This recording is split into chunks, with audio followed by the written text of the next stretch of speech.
اعوذ باللہ من الشیطان الرجیم، بسم اللہ الرحمن الرحیم۔ صحیح بخاری شریف کی حدیث نمبر 5090، حضرت محمد صلی اللہ علیہ وآلہ وسلم نے فرمایا، عورت سے نکاح کرنے کی 4 وجوہات ہیں۔ نمبر 1، اس کا خاندان۔ نمبر 2، اس کا مال۔ نمبر 3، اس کی خوبصورتی۔ نمبر 4، اس کا دین۔ آپ صلی اللہ علیہ وآلہ وسلم نے نصیحت فرمائی کہ دیندار خاتون کا انتخاب کرو تاکہ تم کامیاب ہو سکو۔ ہم اپنے معاشرے پر نظر دوڑائیں اور غور کریں کہ آج کل ہم رشتہ کس بنیاد پر کرتے ہیں۔ لوگ رشتہ صرف اور صرف دولت کی بنیاد پر کرتے ہیں، یا بعض اوقات خوبصورتی، جو کہ عارضی ہے، مگر ہمارا سارا فوکس ہی مال اور دولت اور روپے پیسے پر ہے۔ جب ہم مادیت پرست ہوں گے تو اس طرح کے حالات پیدا ہوں گے۔ یاد رکھیں، جس قدر ہم قرآن و حدیث سے دور جائیں گے، ہم ذلیل و خوار ہی ہوں گے اور پریشانی، غم اور ڈپریشن کا شکار ہوں گے۔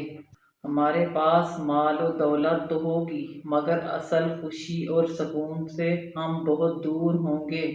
دولت سے ہم ذہنی سکون اور خوشی نہیں خرید سکتے۔ اس لیے ہمیں چاہیے کہ رشتہ کریں تو دینداری، خلوص اور ایمانداری انسان کا مخلص ہونا دیکھیں۔ طلاق ہونے کی ایک اور وجہ وہ ہے وٹا سٹا۔ وٹا سٹا یہ ہے، مثلاً آپ میری بہن یا بیٹی کا رشتہ لو گے تو میں آپ کی بیٹی یا بہن سے شادی کروں گا۔ اسلام میں یہ وٹا سٹا ہے۔ عرف عام میں سودے بازی حرام ہے، اور نبی صلی اللہ علیہ وآلہ وسلم نے اس سے منع فرمایا۔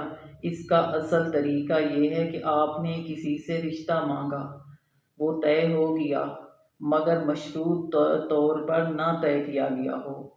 اس کے کچھ عرصے بعد انہوں نے آپ سے رشتہ مانگا تو آپ نے مناسب سمجھا اور ان پر احسان کر دیا اور ہاں کر دی تو یہ جائز ہے، مگر مشروط طور پر بالکل ہی جائز نہیں، یہ شریعت میں منع ہے۔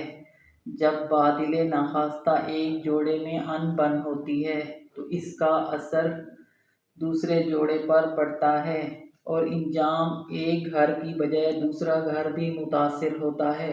شکر ہے یہ آہستہ آہستہ رواج کم ہو رہا ہے اور لوگوں میں شعور آ رہا ہے۔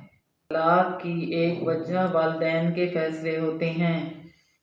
اس موقع پر والدین کو بہت تجربہ ہوگا، مگر جن کا رشتہ ہوتا ہے ان سے مشاورت ضروری ہے، بلکہ فائنل اختیار ان کو ہی دیں۔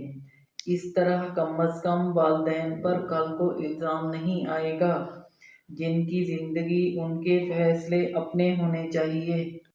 ایک اہم بات یہ ہے کہ والدین اگر پہلے ہی سے بچوں کو بتا دیں کہ آپ جیسا چاہو گے یا جہاں آپ کی خواہش ہوگی، ہم وہاں آپ کا رشتہ کر دیں گے، اس طرح اولاد مطمئن، زیادہ اور پر اعتماد آئے گی، بہت سے گناہوں اور غلط کاموں سے بچ جائے گی۔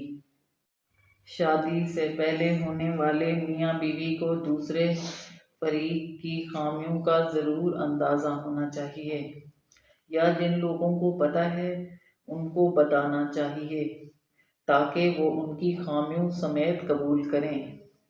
آخر میں دعا ہے کہ اللہ تعالیٰ تمام مسلمانوں کو حقیقی خوشیاں اور آسانیاں پیدا فرمائے اور آخرت میں کامیابیاں عطا فرمائے۔